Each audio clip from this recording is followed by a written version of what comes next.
Hello friends. तो आज हम लोग स्टार्ट करने जा रहे हैं हमारा एक नया लेक्चर नंबर 15। लास्ट हम लोग 2-3 लेक्चर से हम लोग क्या कर रहे हैं, तो वांट ऑफ फैक्टर के ऊपर हमारा 100% फोकस चल रहा है। इसीलिए चल रहा है क्योंकि इस चैप्टर का one of the most important concept है JEE नीट के लिए, इसलिए हम लोग इसको थोड़ा बहुत अभी भी खींच रहे हैं। तो आप लोगों को ये समझना पड़ेगा और आप लोगों को इस टॉपिक की प्रैक्टिस भी बहुत करनी पड़ेगी, क्योंकि कई सारे एंगल्स ये कंसेप्ट जो है वो क्लियर करता है।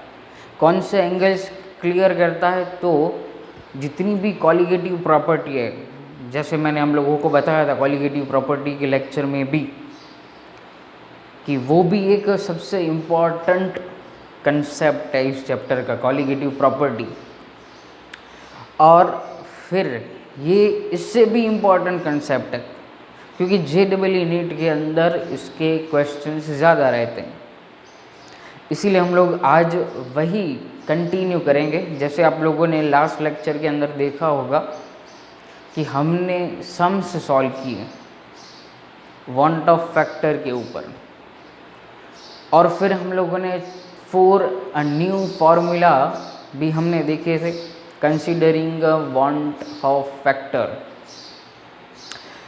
आज हम लोग उससे भी थोड़ा बहुत आगे जाने वाले हैं। कुछ ऐसे सम्स जो करेंगे कि जिनकी पॉसिबिलिटी है एग्ज़ाम में पूछे जाने की, बोर्ड एग्ज़ाम्स के अंदर। क्योंकि ये चैप्टर जो है या फिर इस कंसेप्ट को पर्टिकुलरली पकड़ो तो 2 और 3 मार्क्स के अंदर सम्स एक होता है इस चैप्टर में से। तो इसीलिए हम लोग सम्स कर रहे हैं।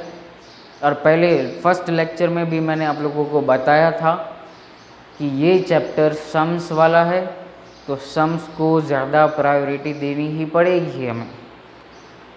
इसीलिए आज हम लोग फिर से स्टार्ट करने जा रहे हैं वांट ऑफ फैक्टर।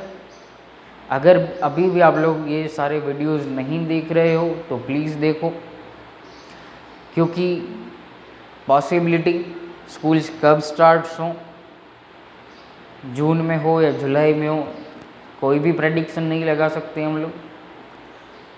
तो जितना आप लोग अभी भी कवर कर पाओगे उतना आप लोगों के लिए बेनिफिशियल रहेगा, और बेनिफिशियल रहेगा उतनी आप लोग जितनी प्रैक्टिस करोगे उतना आप लोगों को बेनिफिट मिलता रहेगा। तो आज हम लोग फिर से स्टार्ट कर रहे हैं वांट ऑफ फैक्टर। और पहले हम लोगों ने जो भी फॉर्मूला सीखे, 2 formulas we have completed. First formula जो था that is van't Hoff factor is equal to total number of moles of solute after dissociation and association, then number of moles divided by number of moles of solute before association dissociation. Second formula जो हमने पढ़ा van't Hoff factor is equal to तो observed colligative property and colligative property, calculated colligative property. फिर उसमें भी सबसे important concept हमने क्या पढ़ा था, तो ये कि ऑब्जर्व्ड कॉलिगेटिव प्रॉपर्टी ही हमें फाइनल आंसर हमें देती है। और एक और फार्मूला हमारे टेक्स्ट बुक के अंदर दिया गया है, वो आज हम लोग सीखेंगे और इसके बारे में मैं आप लोगों को थोड़ा बहुत बताऊंगा। थर्ड फार्मूला, अब ये थर्ड फार्मूला क्या है, तो van't Hoff factor is equal to normal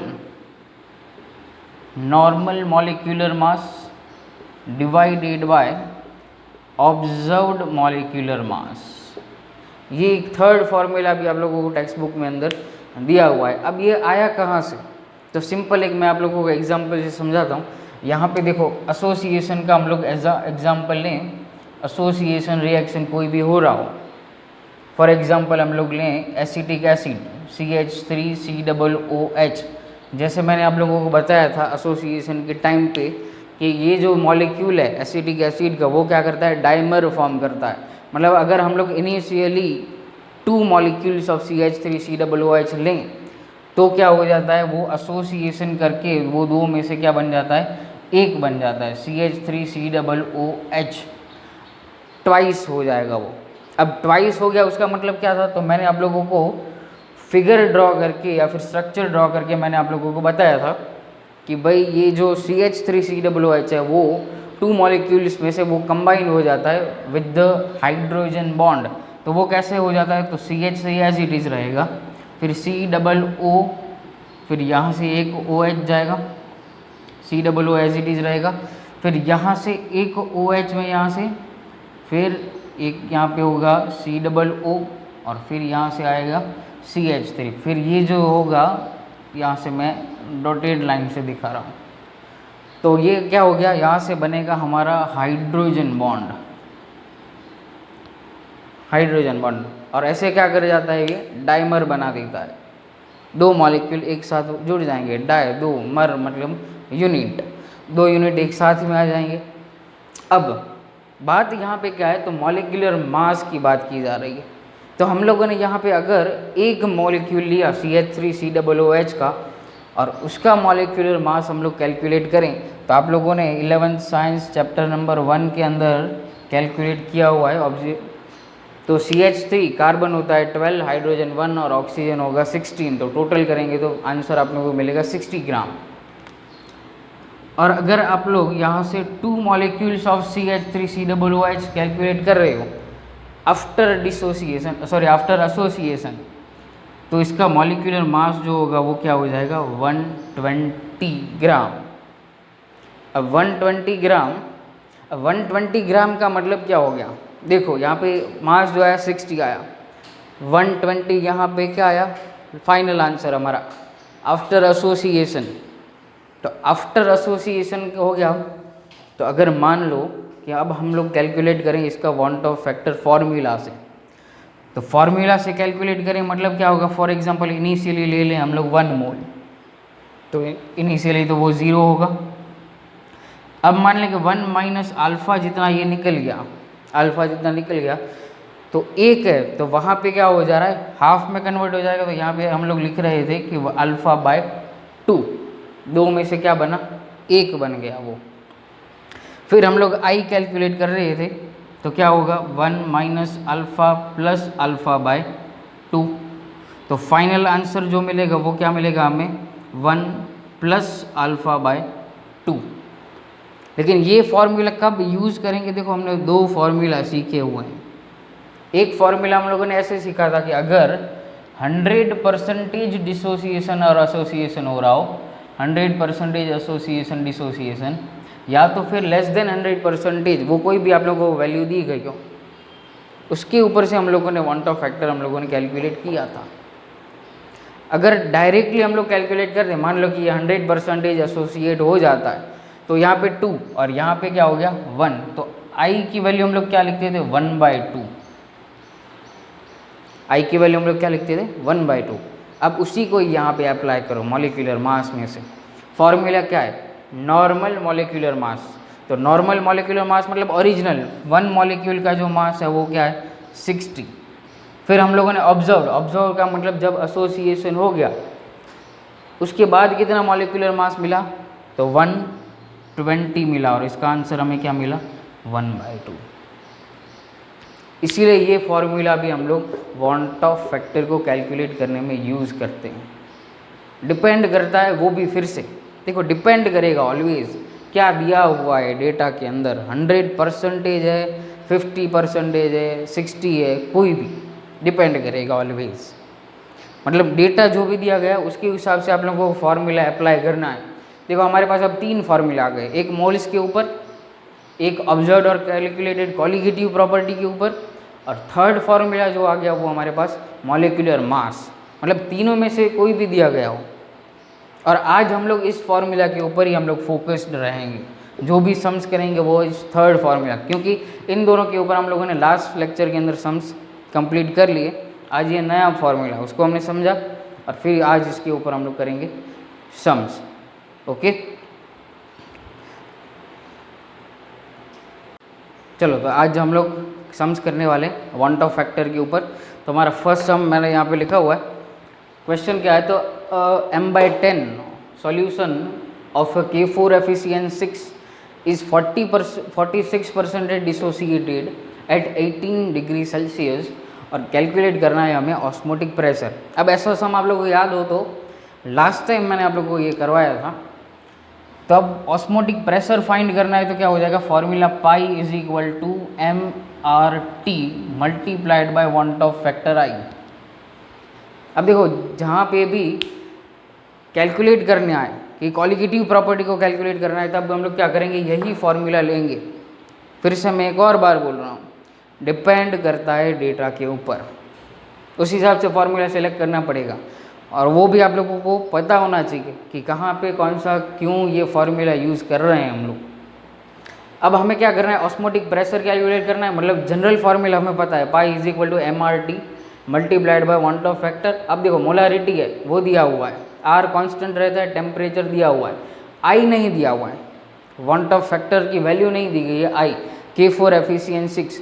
और दूसरी बात हमें डेटा क्या दिया है, 46% में डिसोसिएट कर रहा है, मतलब 100% नहीं है, मतलब डायरेक्टली हम लोग कैलकुलेट नहीं कर पाएंगे कि भाई ये 4K प्लस निकलेंगे और एक FeCN6 निकलेगा, तो वांट ऑफ फैक्टर वैसे हो जाता है 5 अगर 100% डिसोसिएट करता तो।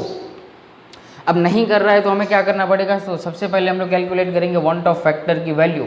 इफ़ 46% डिसोसिएट हो रहा हो तब तो हम लोग क्या करेंगे, पहले इक्वेशन से स्टार्ट करेंगे कि भाई K4 FeCN6 डिसोसिएशन। अब 100% डिसोसिएशन नहीं है, मतलब क्या करेंगे, रिवर्सिबल एरो का यूज़ करते हैं हम लोग, तो यहाँ से निकलेगा 4 moles of K plus and 1 mole of FeCN6 4 minus. अब क्या होगा, तो यहाँ पे हम लोग लिख रहे हैं इनिशियली, भाई इनिशियल कंसंट्रेशन जो होगा, या फिर आप लोग मोल्स ले लो, तो इनिशियली ये 1 मोल, तभी ये कुछ नहीं बने होंगे, मतलब 0 0। अब क्या लिख रहे हैं, तो सपोज करें एट इक्विलिब्रियम, एट इक्विलिब्रियम लिखो, या फिर ऐसे भी लिख सकते हो आप लोग कि आफ्टर डिसोसिएशन की वैल्यू, क्योंकि ये हम लोग क्या करें, डिसोसिएशन हो रहा है इसलिए, तो आफ्टर डिसोसिएशन लिखो या इक्विलिब्रियम, दोनों एक ही है। तो सपोज करें कि 1 माइनस अल्फ़ा, अल्फ़ा जितना यहाँ से K4 FeCN6 जो होगा वो निकल गया होगा, तो यहाँ पे क्या बना, तो 4 मोल्स बना, मतलब ये कितना हो गया 4 अल्फ़ा, और ये 1 मोल बना, मतलब ये बना होगा अल्फ़ा जितना। चलो अब क्या करते हैं, कैलकुलेट, तो क्या हो जाएगा, तीनों का करो टोटल, मतलब 4 alpha plus 1 minus alpha divided by 1 मैं यहाँ पे नहीं लिख रहा हूँ, अब आप लोगों को वो समझ में आ गया होगा। फर्स्ट फार्मूला का यूज़ किया, total number of moles before and after association dissociation, वो फार्मूला। तो अब सिंपल है, क्या हो जाएगा, यहाँ से अल्फ़ा अल्फ़ा हो गया कट, तो I इज इक्वल टू क्या मिला 1 प्लस 4 अल्फ़ा। अब यहाँ से अल्फ़ा की वैल्यू हमारे पास है 46% में, तो क्या करेंगे, नॉर्मल वैल्यू के अंदर हम लोग उसको कन्वर्ट करेंगे, therefore I is equal to 1 plus 4, 46 divided by 100 करेंगे तो क्या आ जाएगा आंसर, 0.46 आंसर मिलेगा।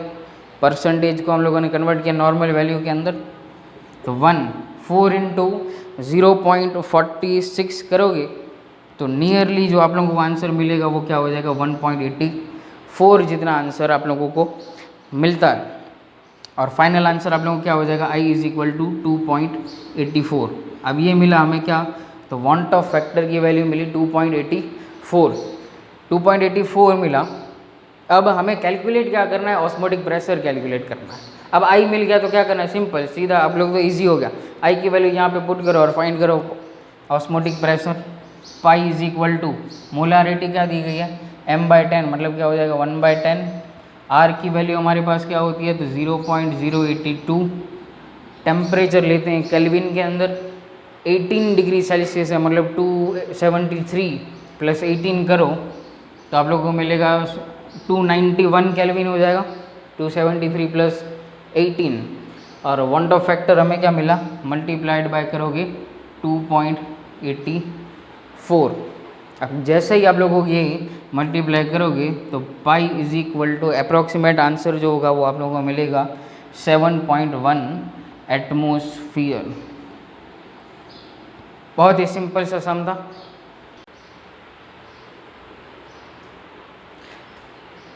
चलो तो हम लोगों ने ये लास्ट सम में कैलकुलेट किया, डिपेंड्स ऑन ऑस्मोटिक प्रेशर पाई। अब हम लोग सेकंड सम के ऊपर जाते हैं। क्या दिया हुआ है क्वेश्चन के अंदर, तो 0.5% वेट बाय वेट सॉल्यूशन दिया हुआ है फोकस करना यहाँ से, मोलारिटी नहीं दी गई है, मतलब आप लोगों को क्या किया है, कंफ्यूज किया है वेट बाय वेट देके। Aqueous solution, solute is KCl, freeze कर रहा है 0.24 डिग्री सेल्सियस पे, मतलब यहाँ पे बात की जा रही है फ्रीजिंग पॉइंट की। Third colligative property freezing point 0.24 degree Celsius. Calculate क्या करना है, want Hoff factor and degree of dissociation. KF for water आप लोगों को याद होगा, 1.86 केल्विन किलोग्राम पर मोल। चलो तो स्टार्ट करते हैं हम लोग। सबसे पहले आप लोग इसके ऊपर फोकस करो, 0.5% वेट बाय वेट। तो आप लोगों को बेसिक याद होना चाहिए, 0.5% वेट बाय वेट ये फॉर्मूला है, तो उसका वर्डिंग के अंदर उसको पहले कन्वर्ट कर दो। क्यों कन्वर्ट करना है, तो जब हम लोग मोलालिटी यूज़ करेंगे तब आप लोगों को दूसरी बार कैलकुलेट नहीं करना पड़े, मास of solute and mass of solvent. तो इसका मीनिंग क्या होता है, तो 0.5 ग्राम KCl, सॉल्यूट इज KCl, कहाँ पे डिज़ोल्व है, तो वो डिज़ोल्व है 100 ग्राम के अंदर। ये होगा मीनिंग 0.5 इन 100 ग्राम। तो ये क्या हो गया, तो मास ऑफ ए सॉल्यूट यहाँ से मिला और ये हमें मिल गया मास ऑफ ए सॉल्वेंट मिला। दूसरी बात हमें क्या दी गई, तो फ्रीजिंग पॉइंट। तो depression in freezing point, depression in a freezing point, तो फॉर्मूला क्या होता है, तो delta TF is equal to KF into molality and into van't Hoff factor. चलो तो यहाँ से हमें ये वैल्यू तो फाइंड करनी है, वांट ऑफ फैक्टर की वैल्यू। देन इतना पता होना चाहिए, स्टेप वाइज आप लोगों को कौन से स्टेप्स आप लोगों को नेक्स्ट आने चाहिए वो आप लोगों को याद करना पड़ेगा। अब डेल्टा TF की वैल्यू है हमारे पास, डेल्टा TF हमें क्या दिया हुआ है, 0.24 डिग्री सेल्सियस।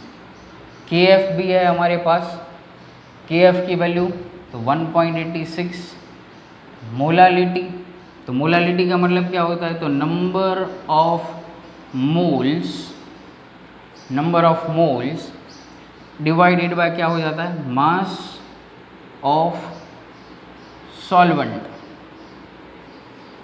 और इनटू हम लोग यहाँ पे लिख रहे हैं I। अब एक और बात यहाँ से, क्या आप लोग यहाँ से सीधा I कैलकुलेट कर पाओगे, वो सोचना पड़ेगा, आप लोगों को सोचना पड़ेगा कि ये I कहाँ से कैलकुलेट होगा, क्योंकि हमें अब यूज़ करना है हमारा थर्ड फार्मूला यूज़ करना है। तो समझ लेना कि अगर मोलालिटी जो है 0.24, अगर मैं मोलालिटी को यहाँ से अभी वांट ऑफ फैक्टर को निकाल दूँ, और हमें क्या चाहिए, तो हमें चाहिए ऑब्जर्व्ड मॉलिक्यूलर मास। तो इसलिए मैं अब इस फॉर्मूला को ऐसे लिख रहा हूँ। अब फिर से एक चेंज कर दें, delta TF is equal to क्या होगा, KF, और मोलालिटी का जो फॉर्मूला वो बेसिक फॉर्मूला क्या है, तो mass of solute in gram into क्या हो जाएगा, तो 1000 डिवाइडेड बाय क्या हो जाएगा, तो यहाँ पे अब मैं चेंज कर रहा हूँ ऑब्जर्व्ड मॉलिक्यूलर मास। तो क्वेश्चन सबसे पहला ब्रेन के अंदर ये आना चाहिए कि मैंने यहाँ पे ऑब्जर्व्ड मॉलिक्यूलर मास क्यों लिखा है। उसका रीज़न है कि फाइंड करना है हमें क्या, तो डिग्री ऑफ डिसोसिएशन फाइंड करना है। थर्ड फार्मूला जो था वो क्या था, तो normal molecular mass divided by observed molecular मास। इसीलिए जो 100% डिसोसिएशन यहाँ पे लिखा होता तो KCl का मास हम लोग सीधा कैलकुलेट कर लेते, Cl इज 35.5 और यहाँ पे पोटेशियम हो जाता 39, मतलब near by 78.5 answer near by suppose मिलता। लेकिन हमें 100% डिसोसिएशन का नहीं कहा गया है, फाइंड करना है कि भाई कितना डिसोसिएशन करेगा, तो मतलब वो 100% मॉलिक्यूलर मास में नहीं जाएगा। तो observed molecular mass multiplied by mass of solvent, और वो वैल्यू हो जाएगी हमारी ग्राम के अंदर। चलो तो पहले हम लोग क्या करेंगे, तो ऑब्जर्व्ड मॉलिक्यूलर मास को कैलकुलेट करेंगे। देयरफॉर अब delta TF that is 0.24 calculate करो। KF कितना मिला है हमारे 1.86, फिर मास ऑफ ए सॉल्यूट कितना है हमारे पास, तो 0.5 gram multiplied by as it is 1000 divided by observed molecular mass को सपोज करो x, और मास ऑफ सॉल्यूट इन ए ग्राम कितना दिया हुआ है हमें 100 ग्राम मास ऑफ ए सॉल्वेंट। तो यहाँ से आप लोग कैलकुलेट करो कितना मिल रहा है x की वैल्यू। चलो कैलकुलेट करो फिर बताओ कि कितना मिल रहा है। कैलकुलेट करके आप लोगों को आंसर जो है वो मिलेगा नियरली 38.75 ग्राम। कितना मिल रहा है 38.75 ग्राम। अब हमें कैलकुलेट क्या करना है, दो बातें कैलकुलेट करनी है। अभी ये हमारा फर्स्ट स्टेप हुआ, पूरा सम 3 और 5 मार्क्स में पूछा जा सकता है, उतनी बड़ी पॉसिबिलिटी, क्योंकि 3 स्टेप में ये पूरा सम कंप्लीट होगा। ये फर्स्ट स्टेप हुआ हमारा। अब हम लोग जा रहे हैं सेकंड स्टेप के अंदर। चलो सेकंड स्टेप के अंदर हम क्या फाइंड करेंगे, तो फाइंड करेंगे हम लोग वांट ऑफ फैक्टर। अब want Hoff factor formula I का फार्मूला क्या, तो normal molecular mass divided by observed molecular मास। तो नॉर्मल मॉलिक्यूलर मास कितना मिला हमें, कैलकुलेट करो 39 प्लस करो 35.5, तो आंसर आप लोगों को कितना मिलेगा 74.5 and divided by last answer कितना मिला था, तो 38.75 जितना आंसर मिलेगा। और इसको जब आप लोग कैलकुलेट करोगे तो नियरली 1.92 जितनी वैल्यू मिलेगी।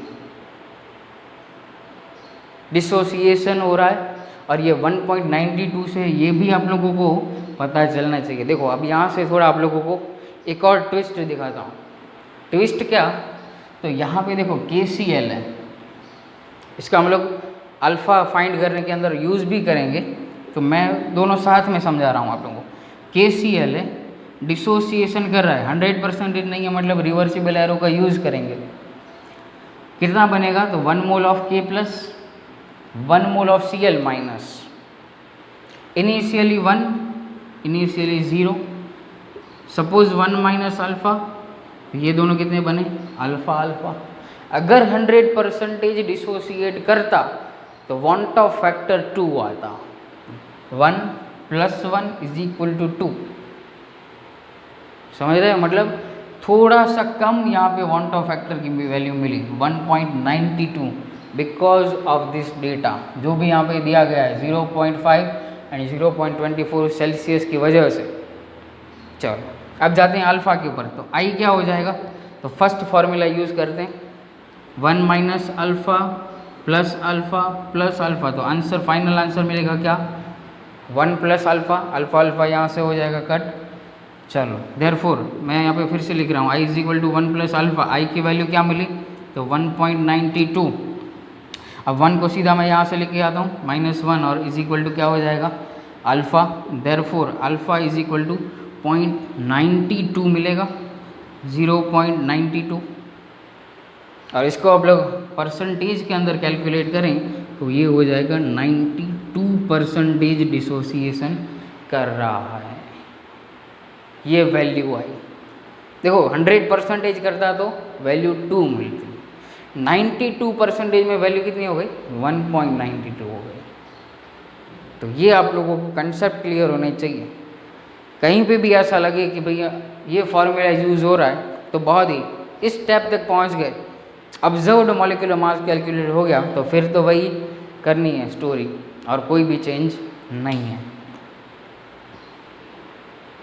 चलो तो सेकंड सम किया, उसके जैसे एक और सम लेते, डिपेंड करेगा वो फ्रीजिंग पॉइंट के ऊपर ही। तो चलो क्वेश्चन दिया गया हमें द फ्रीजिंग पॉइंट, फिर से डेल्टा TF की वैल्यू दी गई of a solution containing 0.2 gram of acetic acid, मतलब मास ऑफ सॉल्यूट दिया गया, मास ऑफ सॉल्यूट इज 0.2 ग्राम। फिर हमें दिया गया इन 20 ग्राम बेंजीन, मतलब सॉल्वेंट इज बेंजीन, और उसको दिया गया मास 20 ग्राम में दिया गया, मतलब कोई प्रॉब्लम नहीं है, इजी रहेगा। फिर डेल्टा TF की वैल्यू 0.45 डिग्री सेल्सियस, कैलकुलेट करना है डिग्री ऑफ डिसोसिएशन। लास्ट सम जैसे किया वैसे ही करेंगे। चलो तो सीधा स्टार्ट करते हैं डेल्टा TF से। Delta TF = KF × molality. Molality का फार्मूला, तो बेसिक फार्मूला लिखते हैं mass of solute in gram, unit must 100 multiplied by 1000। फिर से हम लोग क्या लिखेंगे यहाँ पे, observed molecular mass multiplied by mass of solvent in gram. चलो वैल्यू लिखें यहाँ पे, देयरफॉर डेल्टा टी एफ है 0.45, के F is 5.12, mass of solute is 0.2 gram multiplied by 1000 divided by observed molecular mass calculate करना है, तो वो क्या हो जाएगा, x सपोज करें, और मास ऑफ सॉल्वेंट कितना दिया हुआ है हमें 20 ग्राम। तो यहाँ से आप लोगों को x मिल जाएगा, कैलकुलेट करो x की वैल्यू आप लोगों को यहाँ से नियर बाय मिलेगी 113.77 ग्राम, नियरली वैल्यू ये मिलेगी। अब ये वैल्यू हमें मिली, तो ये ऑब्जर्व्ड मास मिला, ऑब्जर्व्ड मास। नॉर्मल मास क्या दिया हुआ है, एसिटिक एसिड है, फॉर्मूला आप लोगों को आना चाहिए, CH3COOH, मॉलिक्यूलर मास 60 ग्राम। फर्स्ट सम के अंदर हम लोगों ने किया। इसके साथ साथ एक और कंसेप्ट आप लोगों को पता होना चाहिए कि ये भाई साहब जो हैं वो एसोसिएशन रिएक्शन करते हैं। मॉलिक्यूल देख के आप लोगों को पता होना चाहिए किस टाइप का बॉन्डिंग ये फॉर्म करता होगा, और इसके लिए आप लोगों को आना चाहिए 11 science chapter number 4 chemical bonding. तो फिर से एक और बार, एसिटिक एसिड है तो क्या करता है, डाइमर बना देता है, मतलब क्या हो जाएगा, 2 में से 1 में कन्वर्ट हो जाएगा, 2 में से 1 में कन्वर्ट हो जाता है। चलो, और फिर से एक और बात, 100% डिसोसिएशन नहीं है तो वैल्यू 1/2 नहीं मिलेगी, वैल्यू 1/2 नहीं मिलेगी। चलो पहले हम लोग वांट ऑफ फैक्टर कैलकुलेट कर लें, आई इज इक्वल टू क्या हो जाएगा, तो normal molecular mass divided bye क्या हो जाएगा, तो ऑब्जर्व्ड मॉलिक्यूलर मास। नॉर्मल क्या होता है, अगर एक मॉलिक्यूल है तो 60 ग्राम, ऑब्जर्व्ड क्या मिला, तो 113.77 मिला। तो आंसर आप लोगों को क्या मिल रहा है, तो नियरली हाफ, मतलब 0.52, 60 का डबल करोगे तो 120, तो ये क्या मिला हमें, 0.52 मिला। देखो अगर 100% में जाता होता तो ये एग्जैक्ट वैल्यू 0.50 मिलती, 1/2। चलो अब हम लोग क्या करें, हमें फाइंड करना है डिग्री ऑफ डिसोसिएशन, मतलब अल्फ़ा फाइंड करना है। चलो अल्फ़ा फाइंड करना है तो पहले इसका ले लो, आप लोग लिख लो या स्क्रीनशॉट ले लो, फिर हम लोग आगे बढ़ें। चलो यहाँ से हम लोग करते हैं अल्फ़ा को कैलकुलेट। अब अल्फ़ा कैलकुलेट करेंगे मतलब क्या है कि चलो 2CH3COOH, अब एसोसिएशन हो रहा है, 100% नहीं है तो फिर से रिवर्सिबल एरो यूज़ करेंगे, और ये क्या बनाता है, डाइमर CH3COOH और ट्वाइस, इनिशियली 1, इनिशियली ये 0, इनिशियली अल्फ़ा जितना एट इक्विलिब्रियम अल्फ़ा जितना निकल गया, कितना बना, तो हाफ बना, तो ये क्या हो गया, α/2। Therefore van't Hoff factor, first formula moles वाला फार्मूला, कैलकुलेट करो आफ्टर बिफोर डिसोसिएशन एसोसिएशन, यहाँ पे एसोसिएशन हो रहा है तो एसोसिएशन यूज़ करो, तो क्या हो जाएगा 1 - α प्लस α/2, 1 - हाफ, तो अल्फ़ा आई की वैल्यू क्या मिल जाएगी, I इज इक्वल टू 1 - α/2 मिलेगा, 1 - α/2, ये आंसर मिला। I की वैल्यू है हमारे पास, चलो I की वैल्यू 0.352, 1 - α/2, तो 2 को दोनों से मल्टीप्लाई करो, इससे भी मल्टीप्लाई होगा, यहाँ से भी मल्टीप्लाई होगा, तो ये 0.52 मल्टीप्लाइड बाय करोगे 2, तो नियरली आंसर आप लोगों को मिलेगा वो दैट इज़ क्या हो जाएगा 1.04 जितना मिलना चाहिए, 1.04, और यहाँ से हो जाएगा 2 - alpha. Therefore alpha is equal to क्या हो जाएगा 2 - 1.04, तो 0.96 मिलेगा आंसर। और 0.96 अगर परसेंटेज में डिनोट करें तो वो अल्फ़ा की वैल्यू क्या हो जाएगी 96% में ये डिसोसिएशन करता है, 100 में नहीं। समझ में आया ये कंसेप्ट पूरा? नहीं, ओके। तो अभी नेक्स्ट सम के ऊपर जाते हैं। चलो, तो अब हम लोग लास्ट सम करते हैं इस सेशन का। क्वेश्चन थोड़ा ट्विस्टेड है और मेन फोकस आप लोग करोगे इस वर्ड के ऊपर, टेट्रामेराइजिस। क्वेश्चन पहले देख लेते क्या करना है और क्या हमें फाइंड करना है। अ सॉल्यूट ऑफ, कोई भी ये सॉल्यूट है, tetramerises in a water up to 80%, dissociation की वैल्यू दी गई 80%, मास ऑफ सॉल्यूट दिया गया 2.5 ग्राम, सॉल्वेंट का mass 100 gram, produces depression in a freezing point is 0.3 degree Celsius. मतलब क्या दिया गया, डेल्टा TF की वैल्यू दी गई 0.3, KF की वैल्यू दी गई 1.86, always constant for water. Find अब करना है मॉलिक्यूलर मास ऑफ सॉल्यूट। देखो, अब तक हम लोग फाइंड करते थे डिग्री ऑफ डिसोसिएशन, अब क्या किया, डिग्री ऑफ डिसोसिएशन दिया, बोला कि मॉलिक्यूलर मास आप लोग फाइंड करो। तो दो ट्विस्ट यहाँ पे, एक फाइंड करना है मॉलिक्यूलर मास, दूसरा आप लोगों को कोई भी कंपाउंड नहीं दिया गया, सिर्फ उसका नेचर बता दिया कि ये टेट्रामर है या फिर टेट्रामर बनाता है। एसिटिक एसिड था तो वो डायमर बनाता है, डायमर। तो डायमर तो उसका मीनिंग क्या हुआ, तो एक में से आधा बन जा रहा था, या तो फिर आप लोग दो मॉलिक्यूल लो तो वो एक में कन्वर्ट हो जाता, डायमर। अब यहाँ पे जो सॉल्यूट है वो टेट्रामर में चला जाता है। मतलब फॉर एग्जांपल कोई भी ए सॉल्यूट होगा तो वो इस टाइप से जा रहा होगा, 4A में से A4 बन रहा होगा। फॉर एग्जांपल फॉस्फोरस आप लोगों ने देखा है 11th science P block element, और फॉस्फोरस को हम लोगों ने इस टाइप से पढ़ा है P4 फॉर्म के अंदर, 4P से ये कन्वर्ट हो जाता है P4 में। मान लो ऐसा हम लोग फॉर एग्जांपल, यहाँ पे हमने A सॉल्यूट दिया तो 4A से किस में जा रहा होगा, A4 मॉलिक्यूल बन रहा है। तो ये सबसे इम्पॉर्टेंट कंसेप्ट होगा। अगर क्वेश्चन सॉल्व करने के टाइम ये इतना एक लाइन या फिर ये कुछ वर्ड्स दिमाग में नहीं है, मतलब क्वेश्चन आगे नहीं बढ़ेगा, मतलब क्वेश्चन आगे नहीं बढ़ेगा। चलो, अब one by one step wise हम लोग जाते हैं। फाइंड हमें करना है मॉलिक्यूलर मास, डेटा दिया गया है अकॉर्डिंग टू डेल्टा TF। चलो, delta TF is equal to KF molality van't Hoff factor. अब ये फॉर्मूला हम लोग यूज़ करेंगे, डेल्टा TF।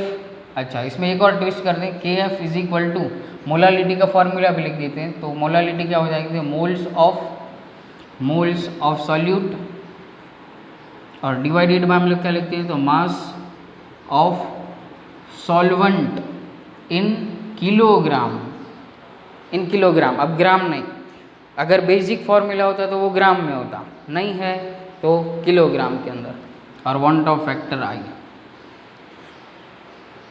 चलो, अब इसको थोड़ा और एक्सपांड करते हैं। डेल्टा TF की वैल्यू क्या दी गई है हमें, 0.3, KF हमें दिया हुआ है 1.86 मोल्स। तो मोल्स का मतलब मास अपॉन मॉलिक्यूलर मास, तो मास किस में 2.5 ग्राम, 2.5 मॉलिक्यूलर मास फाइंड करना है। सपोज करो X डिवाइडेड है मास ऑफ सॉल्वेंट इन किलोग्राम, यहाँ पे मास ऑफ सॉल्वेंट किस में दिया हुआ है, ग्राम में, कन्वर्ट करो किलोग्राम के अंदर से, डिवाइडेड बाय 1000, तो ये हो जाएगा 0.1। और सबसे एक और कहानी में ट्विस्ट, वांट ऑफ फैक्टर की वैल्यू नहीं दी गई है। अगर कोई भी कंपाउंड दिया जाता तो हम लोग फाइंड कर सकते कि वांट ऑफ फैक्टर कितना, नहीं दिया हुआ है तो कहाँ से कैलकुलेट होगा। इसीलिए टेट्रामर दिया गया है कि उसके ऊपर से हम लोग क्या फाइंड कर सकेंगे, आई, वांट ऑफ फैक्टर। तो पहले इसको फाइंड करेंगे और फिर X फाइंड करेंगे। चलो, तो वो इक्वेशन मैं फिर से लिख रहा हूँ, 4A और A4 इसमें कन्वर्ट हो गया। वही स्टोरी करनी है, चेंज कुछ नहीं। इसका कंसेप्ट पता होना चाहिए, डिग्री ऑफ डिसोसिएशन। इसमें भी अभी भी कन्फ्यूज़न है तो चैप्टर नंबर 7 में घूम के आओ। चलो, अब इनिशियली मान लो 1 मोल, इनिशियली ये 0, अल्फ़ा जितना निकल गया, अल्फ़ा जितना निकल गया, अब आप लोग सोचो यहाँ पे कितना बन रहा होगा। तो इसके लिए मैं आप लोगों को एक और फिर से CH3COOH को एक्सप्लेन कर रहा हूँ, तो आप लोगों को सीधा पता चल जाए। 2 moles of CH3COOH, reversible arrow में जाएंगे तो CH3COOH ट्वाइस बना एक, या तो फिर अभी हम लोगों ने यहाँ पे 2 मोल्स लिया, 2 में से 1 में कन्वर्ट हुआ, 2 में से 1 में, तो वांट ऑफ फैक्टर का वैल्यू मिल रहा था हमें 1/2 इफ 100%। तो यहाँ पे देखो 4 में से क्या बन रहा है, 1 बन रहा है। यहाँ पे 2 में से 1 वैल्यू 1/2, यहाँ पे क्या 4 में से 1 बन रहा है, तो वैल्यू क्या हो जाएगी α/4।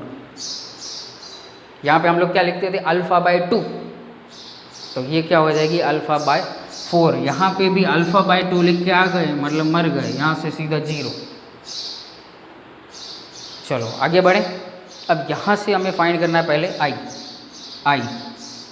फॉर्मूला क्या, first formula moles after before dissociation association, plus करो 1 माइनस अल्फ़ा प्लस α/4, क्या होगा यहाँ से, तो इसको एक्सपांड करोगे तो वैल्यू आप लोगों को लास्ट क्या मिल सकती है, α/4 है, और यहाँ पे माइनस अल्फ़ा है, तो कुछ आप लोगों को फाइनल आंसर जो मिल रहा होगा वो कुछ ऐसा मिलेगा 1 माइनस 3α/4 जितना आंसर आप लोगों को मिल रहा होगा, 1 माइनस 3α/4। इसको आप लोग मैथमेटिक्स के रूल से आप लोग एक्सपांड करोगे तो ये आंसर आप लोगों को मिलेगा। अब अल्फ़ा की वैल्यू है हमारे पास, अल्फ़ा कितना दिया हुआ है, अल्फ़ा कहाँ गया, ये रहा 80% है। तो नॉर्मल वैल्यू में कैलकुलेट करेंगे, मतलब क्या हो जाएगा 0.80, तो 0.80 डिवाइडेड बाय क्या करोगे 4, कैलकुलेशन करो, आंसर क्या मिल रहा है चेक करो, तो नियरली जो है वो आंसर आप लोगों को मिलेगा 0.4 जितना, आंसर क्या मिलेगा 0.4 जितना। अब हमें क्या मिला, I मिला, मेन हीरो तो बाकी है अभी X, मेन हीरो हमारा X है, तो X अब फाइंड करते हैं यहाँ से, I की वैल्यू हमें मिली 0.4। अब ये 0.4 इस फॉर्मूला के अंदर ऐड करो, मतलब आप लोगों को सम कंप्लीट हो जाएगा 1.86 2.5। अब यहाँ से मैं नीचे लिख देता हूँ 0.4 इंटू 0.1, सॉरी x तो हमें क्या करना है 0.1 इंटू एक्स, और यहाँ पे मिला हमें 0.4। फाइनल वैल्यू आप लोगों को क्या मिल सकती है, तो x is equal to 1.86 into 2.5 into 0.4 whole divided by 0.3 into 0.1, तो लास्ट आंसर मिलेगा आप लोगों को 62 ग्राम। 62 ग्राम कैलकुलेट करो और फिर आप लोगों को ये आंसर मिलना चाहिए। अगर 61 पॉइंट समथिंग आ रहा है तो भी अप्रोक्सीमेट करके आप लोग ये लिख सकोगे, उसमें कोई भी प्रॉब्लम नहीं है, आंसर रॉन्ग नहीं होगा। तो ये सम्स आप लोगों को बहुत ही इंपॉर्टेंट प्रैक्टिस करनी पड़ेगी बोर्ड एग्ज़ाम के अंदर, 3 मार्क्स में ऐसे सम, और मैं कई बार आप लोगों को बोल चुका हूँ इस चैप्टर का one of the most important question है। तो जितनी प्रैक्टिस करोगे उतना आप लोगों के लिए अच्छा होगा, तो उतनी ही सम्स ज़्यादा कैलकुलेट आप लोग कर पाओगे। दूसरी बात, नेक्स्ट सेशन से हम लोग स्टार्ट करेंगे हमारे एक्सरसाइज के जितने भी इम्पॉर्टेंट सम्स करवाऊँगा, सिर्फ जो एग्ज़ाम्स में पूछे गए हों या पॉसिबिलिटीज़ हों, सिर्फ और सिर्फ इम्पॉर्टेंट सम्स, बेसिक सम्स एक भी नहीं, क्योंकि टेक्स्ट बुक में ओनली 39 सम्स दिए गए हैं, तो 39 सम्स करना पॉसिबल नहीं है। इसलिए कल से हम लोग नेक्स्ट सेशन के अंदर जितना भी इम्पॉर्टेंट सम्स होंगे तो वो हम लोग करेंगे। तो आज का सेशन यहाँ पे ख़त्म करते हैं। Thank you very much.